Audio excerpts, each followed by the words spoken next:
isang tribute para sa kanya. Ito, panoorin po natin a special tribute for Olsen Rara Rosell. Vistovy Marovich once said that love never fails, character never quits, and with patience and persistence, dreams do come true. This is exactly how Rodrigo Cesar Escueta Racela chased his basketball dream. One summer in the early 80s, Olsen, a reed-thin youngster, tried out the Ateneo de Manila University Juniors varsity team. The first time I coached was in second year college, 1982. First year high school siya. And initially, hindi siya nakuha, nakat talaga siya. But it turns out his mom is very close to my mom. So nagalit yung mother ko sa akin, ba't ko siya kinat. So ang ginawa namin siyang practice player because also in the time had a very poor running form, he couldn't shoot, he wasn't a good shooter. So ang sabi namin sa kanya, ang practice player. While he was a practice player on our that team, siya yung pinakamasipag. From the first to arrive, asked to me, and he really did everything we asked him. Nung lumabas yung first semester grades, one of the regular players on the team at the failing marks. Eh, sa atin na yun kasi pag may nagpapay, hindi ko na. So that player had to be back from the team. And since si Olsen was with us in every practice, siya yung napasok. So that's the story of how we made the team that first year. He would go on playing for the Eagles in the UAAP, backing up Chot's brother, Jun Reyes, the star point guard in that team at that time. Racela helped the Eagles win back-to-back championships in the 1987 and 88 seasons. Olsen never thought he would make it to the pros, but Chot, the same coach who gave him the break in Ateneo, selected him as Pure Foods' second-round pick, 12th overall in the 1993 PBA rookie draft. Olsen found himself again in the same spot he was back in high school. At that point, I think it was farthest from my mind and Olsen's mind that he would even make it to PBA. And then, fortunately, when I started coaching Pure Foods in 1993, my very first year as a coach, yun ang same year na nagpa-draft si Olsen. With the same script, kompleto na kami ng point guard doon. We had Frankie Lim, Dindo Pumaren, and Rudy Antonina. So we got Olsen mainly as a practice player. A few weeks before opening, yung isang point guard namin si Rudy Antonina, nakapag-offer si consigned with Pepsi or 7-Up at that time. So another slot opened up sa amin sa Pure Foods, and we gave it to Olsen for the minimum pay for 1 year only. And he was only too happy, and you know, the rest is history. Olsen won championships with Pure Foods, but his career did not take off until he moved to the San Miguel Beermen in 1997. Olsen would flourish under new San Miguel head coach Ron Jenkins. Olsen's rah-rah style of play and cerebral playmaking skills made him the starting point guard of the rebuilding team. Yung naging head coach na si Coach Ron, sabi niya sa amin, take a look at the players in other teams who could be the best fit as a point guard. Actually, siya naman yung nag-decision and he got Olsen because he said that Olsen plays very hard. Every time he gets to play, maski sandali lang yung minutes as a pure fit, 100% talaga yung binibigay sa laro.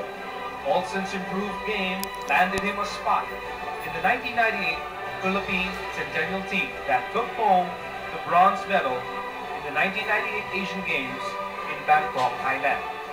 A year later, Olsen would taste his first PBA championship in San Miguel, and a dynasty was built under his backcourt leadership. San Miguel is crowned the PBA Commissioner's Cup champions for 1999. San Miguel there is the 1999 Sunrise Cup champions. Champion of San Miguel for the second straight time in this season. With Racela directing the offense, San Miguel strung up 5 titles from 1999 to 2001. In 2002, Olsen again quarterbacked the national team that placed 4th in the Asian Games in Busan, South Korea. Dejected and all, Olsen rose up from that fall. 2005, he helped Spearman win another championship along the way, handed out his 2000th career assist, and he won another ring. 18 championships for the winningest franchise in PBA history. A two-time difficult first team member and a five-time All-Star. Olsen has won a total of 9 PBA titles and still counting. Just last year, he played his 900th game. Back to Olsen Berg! 900 games, 70 years in the PBA, a rare feat indeed. Now that he's 40, Olsen is a picture of longevity. Credit this to his unmatched work ethic. For Olsen, who never made lack of physical attributes and talent an excuse to not work harder, the game rewarded him more than what he wished for. With his coaches, he is the consummate rah-rah point guard.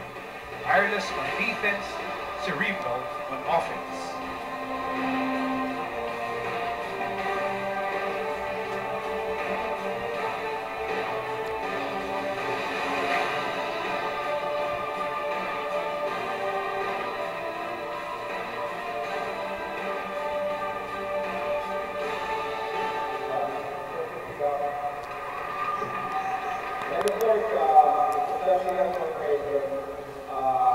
I would never hesitate for another team other than San Miguel.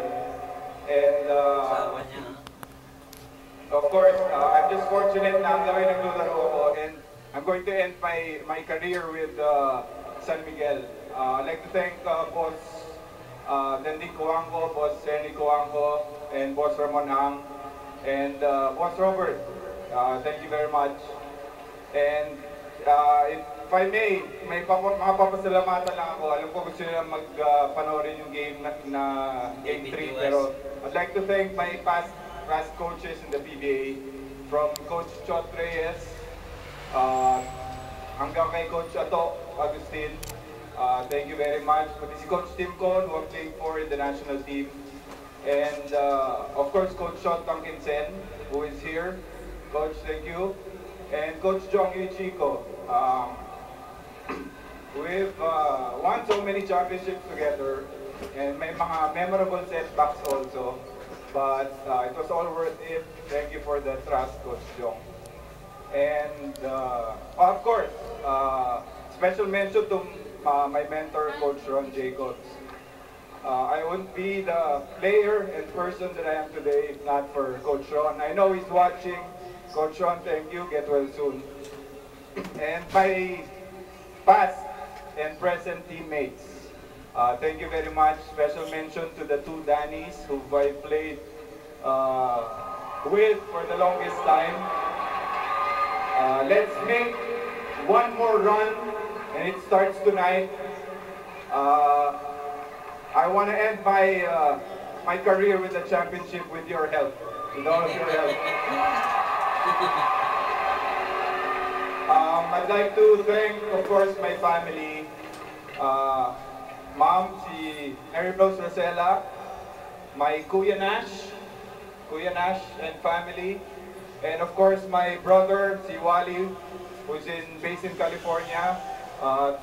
Who's watching right now. I also thank you very much for your support ever since I started basketball. My family, my wife, Melissa, my sons, Rara, Rafa, and Raya, my daughter. You are my inspiration. You are the reason why I've been playing this long. Thank you, and I love you. A few more. My closest friends and relatives whom I invited tonight. Thank you very much. You know who you are. And Nike, thank you Nike, Mady Chupa, and Tony Aitaide. And of course, magpapasalamat ako kay Sholly Cruz, sa Ore, sa lahat ng San Miguel fans at lahat ng PBA fans. Salamat po sa 18 taon na pagsuporta nyo sa akin. Kahit papano naging bahagi ako ng buhay nyo, maraming salamat po. And well, lastly, I'd like to thank my #1 critic, my #1 fan, David Joas. my first ever coach,